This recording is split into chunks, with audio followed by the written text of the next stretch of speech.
Hi guys, welcome back to my YouTube channel. இந்தியோட வீடியோவில் நீங்கள் பார்க்க போகிறது பாவக்காய் கொடியோட வளர்ச்சி. நட்டு வச்சா மட்டும் போதாது, நேரத்துக்கு நேரம் அவங்களுக்கு 2 வேளை சரி தண்ணி ஊற்றணும். அது மாதிரி போஷக்கான லிக்விசர் அது கொடுக்கணும். பூச்சித்தன்மையில் தாக்காமல் அதை நாங்கள் அடிக்கடி நான் இலைகள் பின்னால் நான் திருப்பி பார்ப்பேன்.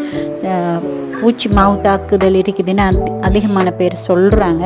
பட் எனக்கு அது வரலை. ஏன்னா நான் அடிக்கடி அவங்கள கண்காணிச்சிட்டு இருக்கிறதுனால இவங்களை வளர்த்தெடுக்கிறதுக்கு ஒரு டைம் வேறைய ஒதுக்கி வச்சுட்டேன்.